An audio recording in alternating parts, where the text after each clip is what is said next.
many issues with this climate modeling. There are lots and lots of stuff. You have this geographical variation, of course, of this albedo at the poles. Of course, it's much more reflected.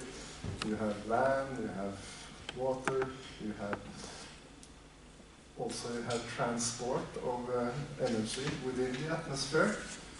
I think at the project you look at one of those models, and you have all these different greenhouse gases, in particular water, where the water vapor you get more and more humidity, then the warmer it is, the more ocean it is, which again absorbs a lot of infrared radiation from the sun, and so forth. So there are many factors. So we'll just look at some very super simplified stuff. So far we're looking at kind of zero-dimensional models. We'll have a look at something that looks a bit like a one-dimensional model soon. And all these different models, they have something called, what was it called again? It has a special word. The fundamental sensitivity parameter, which says something how sensitive your model is to changes in solar radiation. So, for instance, he says in his article that this is one of the most important parameters to kind of assess when you are putting up a model. This fundamental sensitivity. And you should always calculate it, he says. So.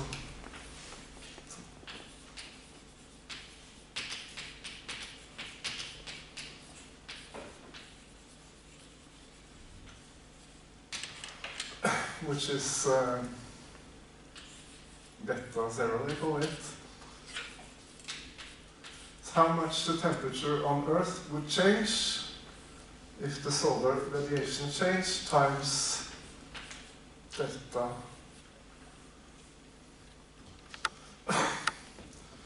It's also called insolation, I think, this sigma naught. Also the solar constant, or the insolation. Not isolation, not insulation, but isolation. Where, per definition, this sigma, delta sigma naught, is 1% of the current insolation.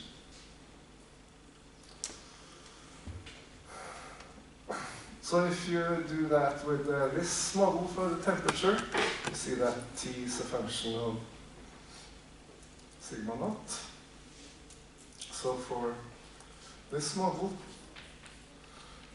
I write it like this black body Earth.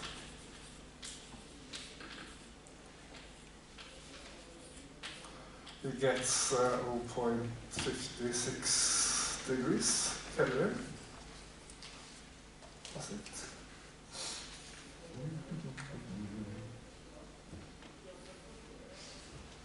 .63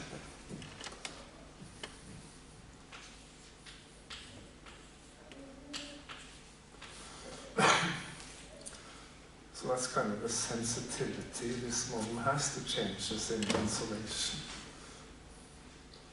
So he says for each kind of proposed model, you should calculate this and see if you get numbers that are reasonable, and also it will evaluate how sensitive your model is to changes, of course, then in insolation.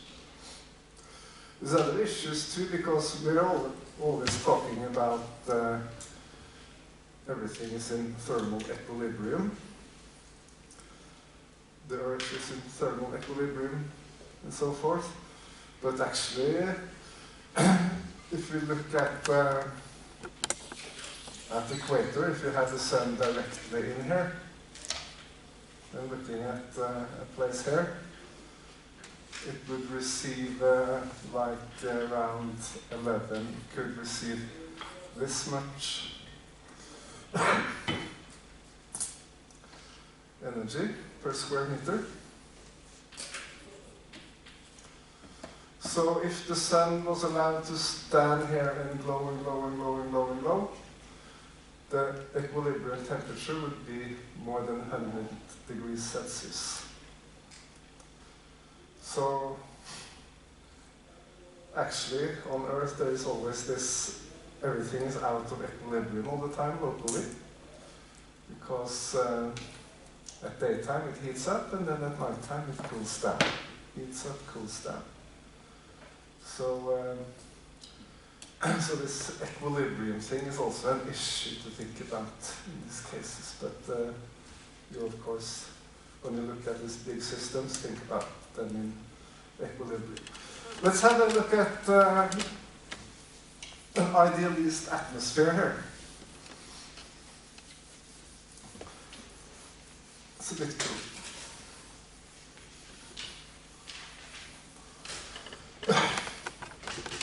Kind of idealist.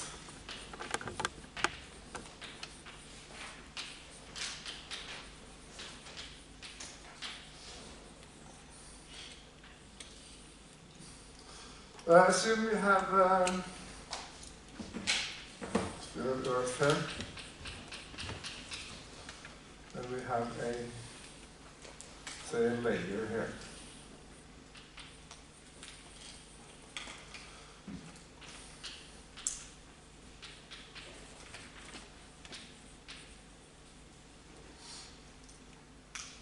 And assume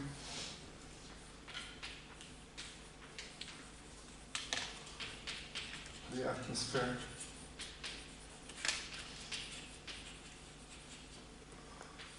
only absorbs long wave radiation.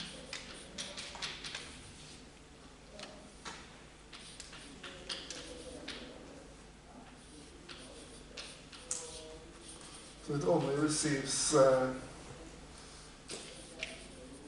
low wave radiation from Earth, not the high, not the short wave radiation coming from the sun.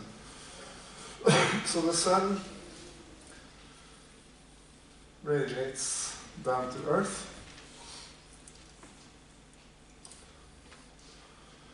Earth radiates long wave back to the atmosphere, where everything is absorbed. Let's put the temperature here as well, T0 and T1. And the atmosphere radiates then in both directions, since it has two surfaces. So radiates back there and then back to Earth.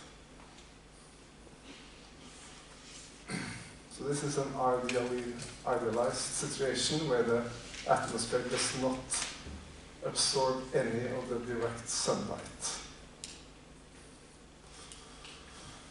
Okay, let's put up some energy balance here.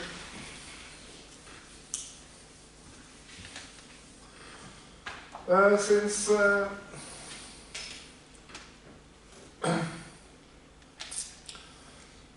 this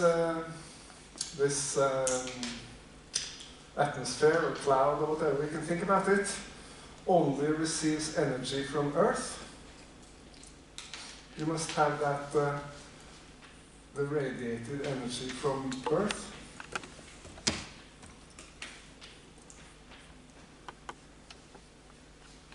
must equal the energy that the atmosphere radiates out, and it has to radiate out both on the upside and downside, so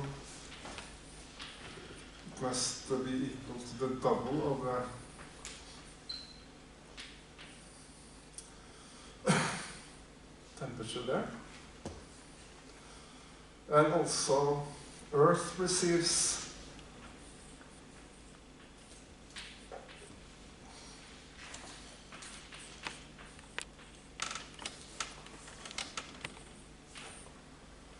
this type of power per area, plus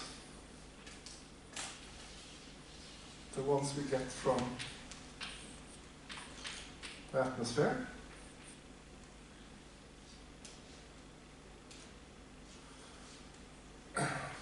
which equals then what the Earth has to radiate out.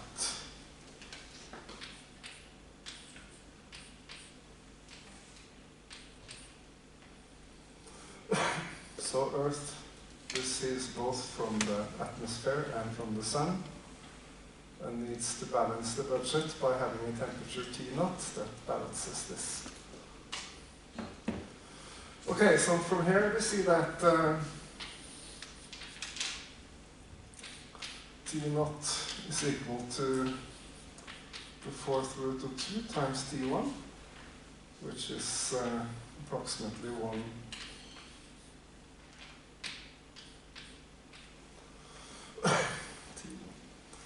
And also we found that if I use this, if I eliminate T0 here by using this, we get that.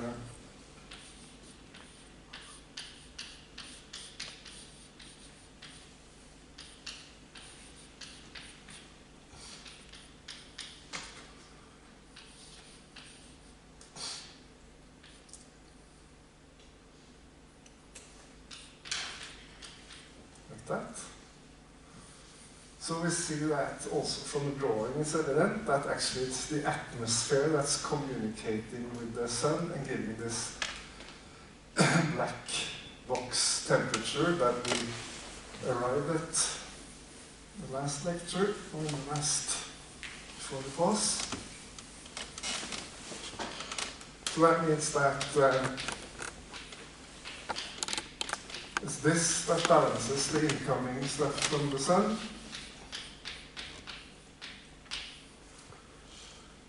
And we just calculated then that T1 was 250, was it 56 or something, Kelvin? While the temperature on Earth then? 54.6. 54.6. So many numbers. So this would be around 302 Kelvin. If you multiply that by 1.19. So then you would have an Earth having a temperature above or like 30 degrees Celsius. So the truth is somewhere in between here. For instance, that we have assumed that the atmosphere doesn't absorb any of the sunlight. It only gets the energy from Earth.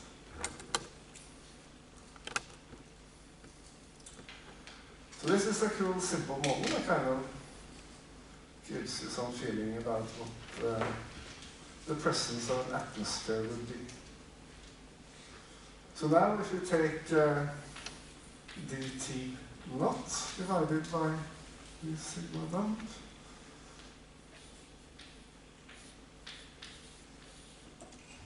I think that will be like 1.12 instead, which is the beta amount. So call that atmosphere. So the presence of an atmosphere makes your model more sensitive to incoming radiation. But this is quite a cool model, kind of, okay, so this is what's happening by introducing an atmosphere. Suddenly the temperature on Earth is much higher. And it's the temperature of the atmosphere that balances the incoming radiation.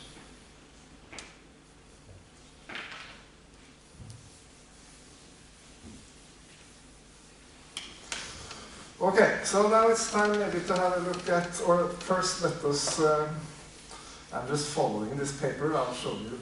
It's on the slide actually, which one it is, so if you're interested yourself. It's a bit shady notation, but it's understandable.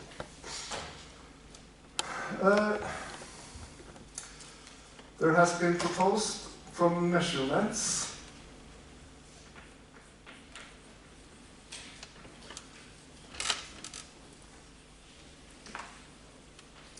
which include the effects of clouds, humidity,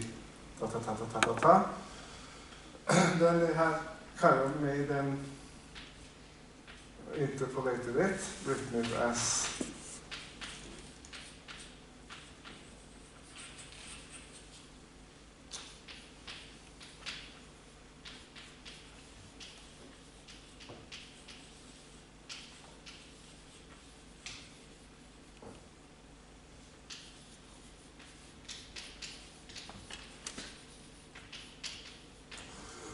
where it has been, these A's and B's have been adjusted to match observations. And it's been kind of, yeah. So if you use, for instance, use A plus BT equals sigma naught fourth, gives us the temperature, the average temperature we have, about 15 degrees centigrade.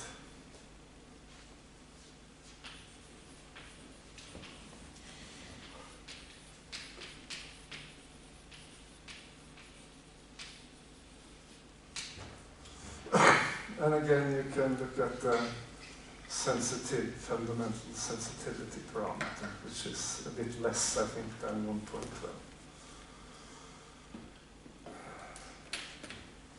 So all these models are very rough. They average over the whole Earth and so forth. What about if you have stuff that depends on the latitude, bredegrad, how far north you are? We'd like to, for instance, if you want to calculate this average of Bedro, how would we do that if I knew the local one?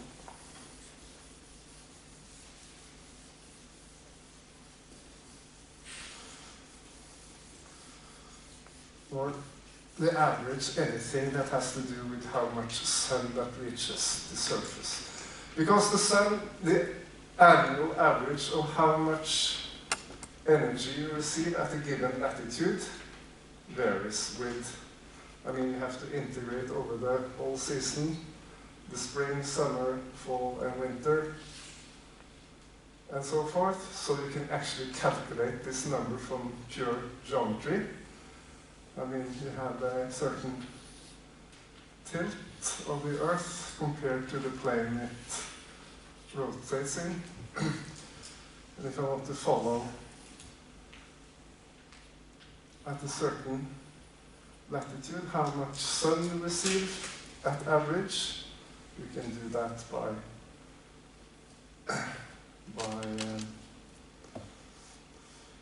yeah. You can also have something that's dependent on T, so you get the seasonal variation too, how much sun hits the, then you average over the day, of course, because then it varies a lot over one day how much it is. So the way they kind of model this is that you say that Sx is the distribution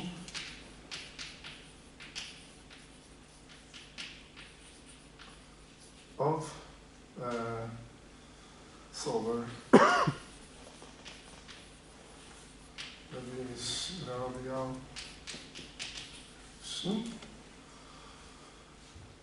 at latitude phi, where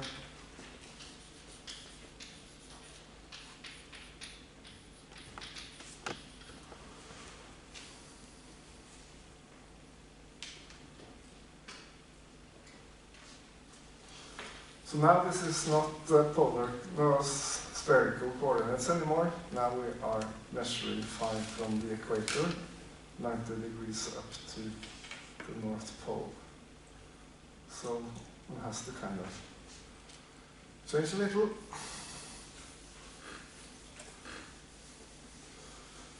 So if you want to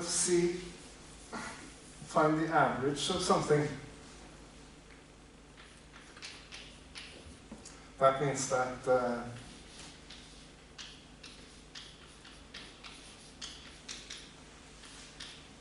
this distribution is normalized.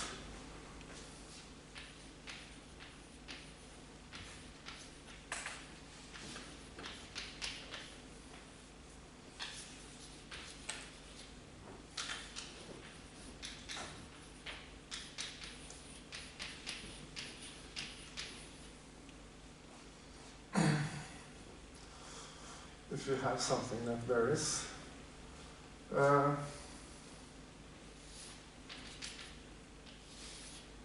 If I make a theta here,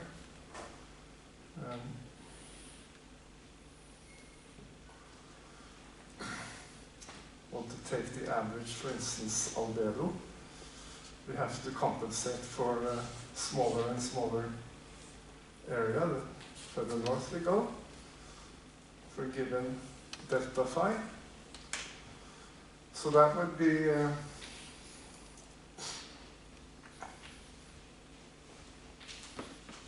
this one times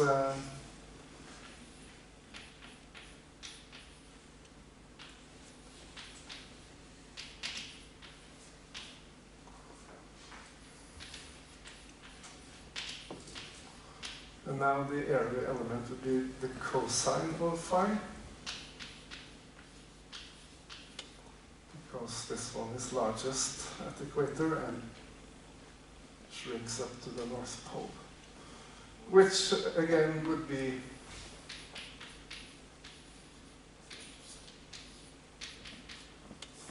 one.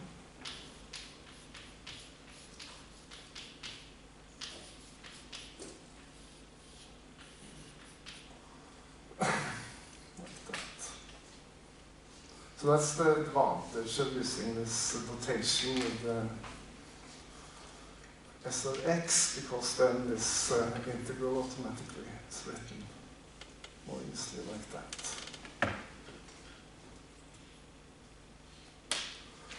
So what we want to do now is to see the effect of having an ice cap at a certain latitude.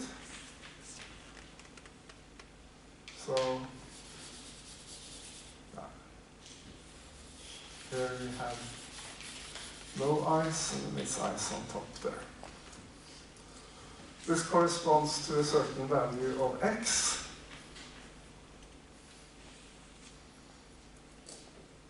And what we want to see then, what we want to do then is to see the effect of the ice cap has on the albedo, and what that would mean for the climate, because the larger the ice cap, the more energy is reflected, temperature goes down, so we have a kind of a negative feedback here. In the same way as we today have when it heats up, this ice cap retreats and we receive more energy, as you know.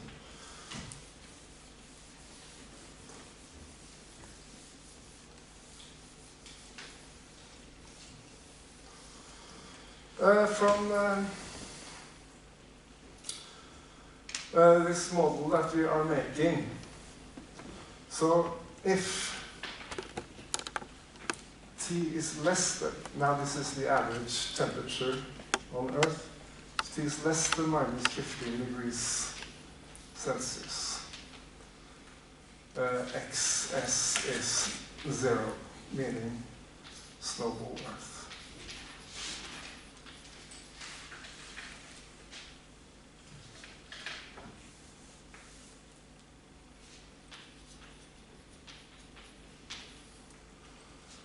It says here that this T's, that's what the that they're using here, then xs equals 1. No ice caps.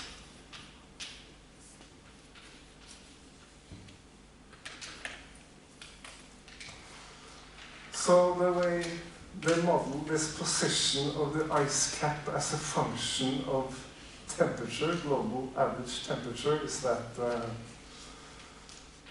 xs of t, 0 if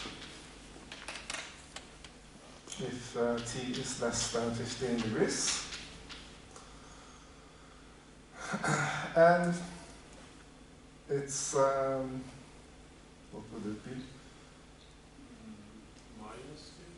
Minus 15, yeah, thank you.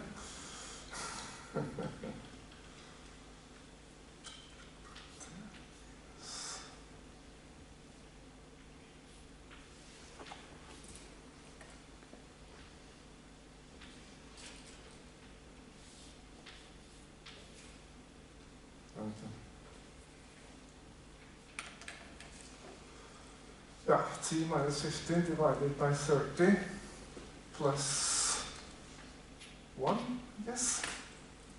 Yeah, so when it's 15 degrees, then xs is 1. That is if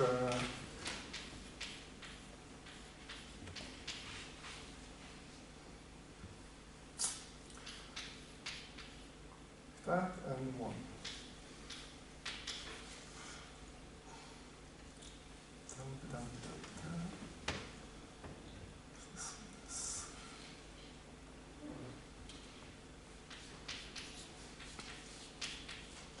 A lot of numbers. So, meaning that so if I have minus 15 here, x is 0, plus 15, x is 1.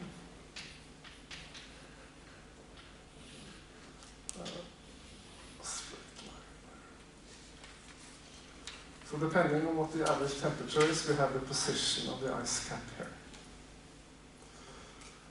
So what I want to do, and here we have 1 minus alpha p equals 0.7. That means 70% of the radiation will be absorbed if there is no ice cap. And here it's 0.1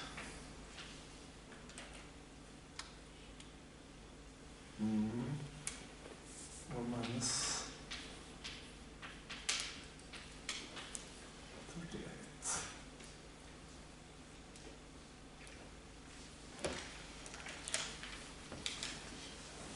Yeah, it's, there will always be that. But of course, when xs is somewhere in the middle here, we'll have this low value for the co-albedo, the amount that is absorbed, and the high value where there is no ice. That's one part.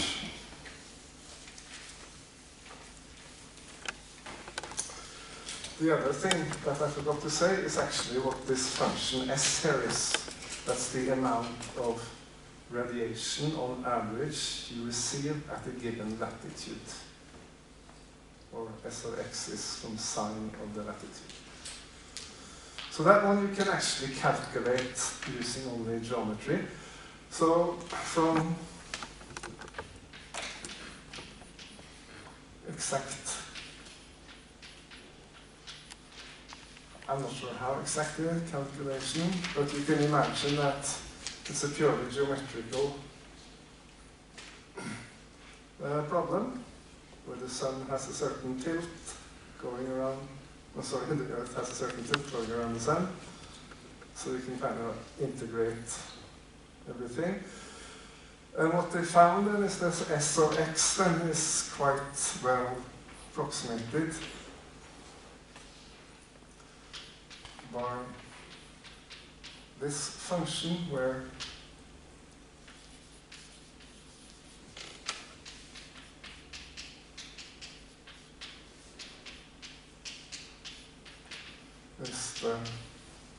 so-called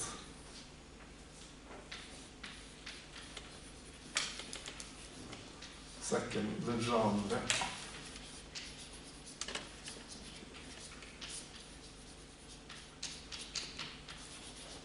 Legendre polynomial.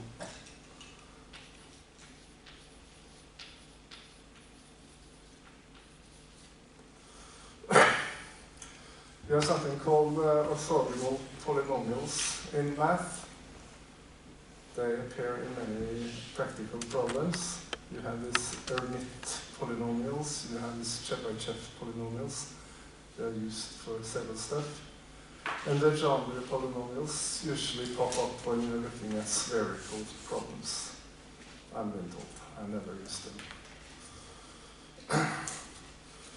So you can actually calculate what this average albedo will be on Earth using this function and this assumption that where the rim of the ice cap is given by the temperature. So let's try to calculate it.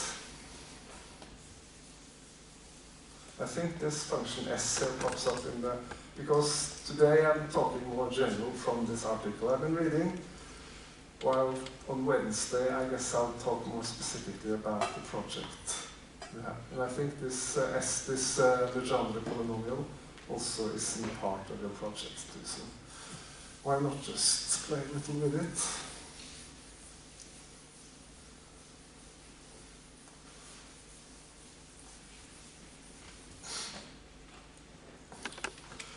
So that means, of course, we have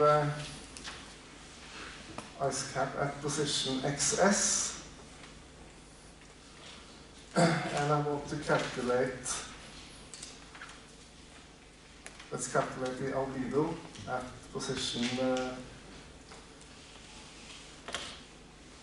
X here, multiplied by how much sunlight actually comes in at the position at latitude X, and dx from 0 to 1. So that will be the average reflectivity. Let's call this alpha I, that's 1 minus alpha I. That is 0.38. That's how many percent of the sun is absorbed when you have an ice cap.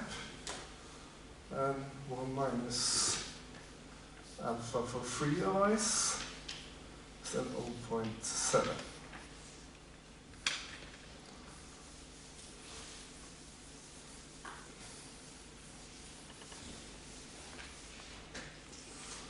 Okay, so then we have this integral here, equals. You can just split it up. First, where there is no ice, so that's up to here. And then we have alpha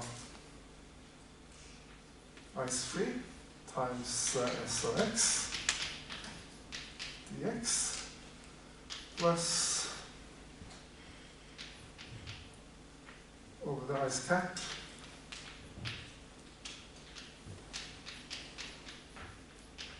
dx, like that, which is then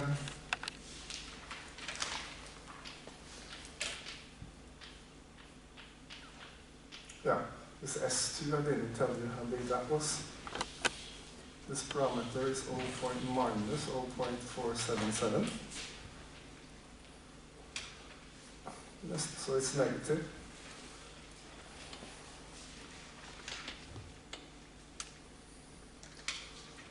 But just keep it S2 here. And then we have 3x squared minus 1 divided by 2.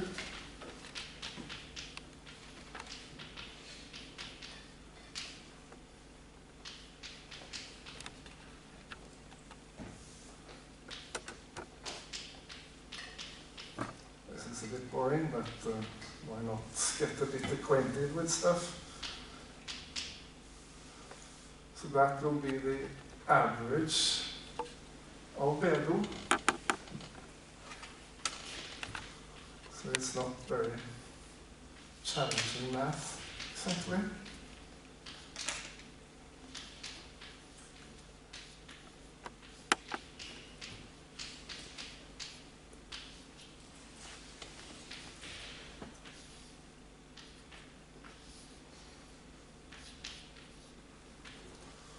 No, it's the same integral.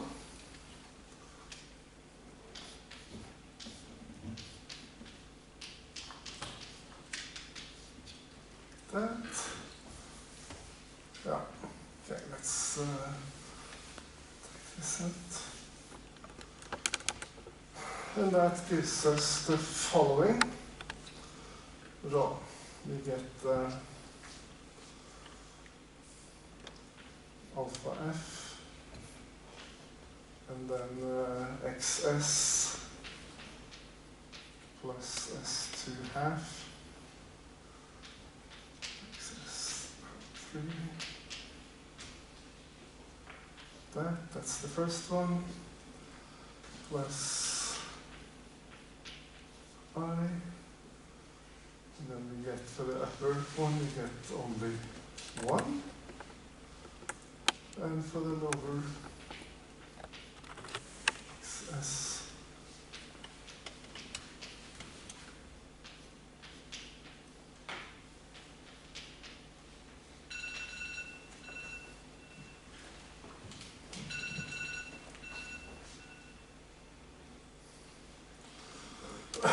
yeah, let's take this out. We remember what it means. We even have the graph. So this is the average. We can write it a bit nicer first. Alpha I plus alpha f minus alpha I.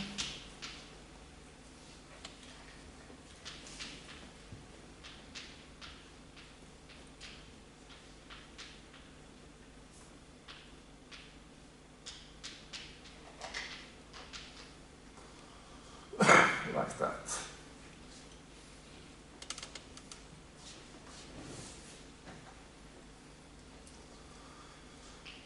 So that means this is this alpha p, which then again is a function of the temperature, because xs is a function of temperature, or we can write it like xs of t, like that.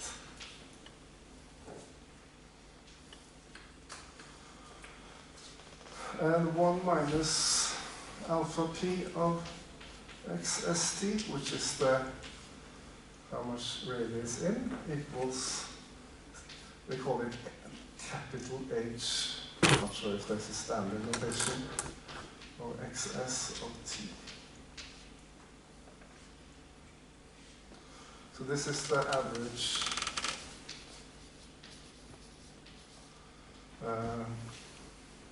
absorbed at temperature.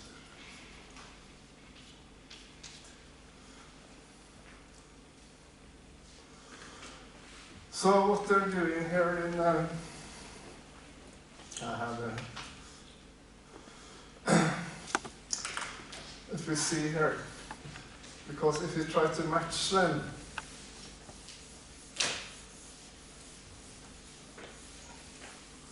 we try to match sigma naught divided by 4 times h naught of xs of t with this model for temperature that we had, because this gave the radiation. Then we would have a balance. This is 1 minus t. So that's what this graph here is supposed to illustrate. Capital Q here is sigma naught divided by 4. So we see that, and then we have the graph of this H, this albedo. We see that up to 15 degrees it's 0.38. And then it grows up to 15 degrees where it's constantly equals to, yeah, it says 1 there. So the point here is that when these two matches, these two graphs will cross. And they say that at present we are at the crossing point of the top there, which is labeled 1. But we see that if it's a bit instability here, suddenly these, this will be a third degree equation having 3 roots. So what happens when, for instance, this insularity changes would be maybe that we lose 2 of the roots and we settle down in minus 34 or something, 40 degrees, minus 40 degrees or something. At this state 3 here. I mean, if this curve is lifted somewhat, meaning that Q is decreasing, capital Q is decreasing there, meaning that the insularity decreases a little, will throw us into total ice age with this model. But this again is a ridiculously simple model, of course. But these are kind of to get the feeling of how one can do some simple modeling and get some insight into the mechanisms that are running. It's a nice start for the project, I hope. Yeah, I was a bit worried that I didn't have enough material today, but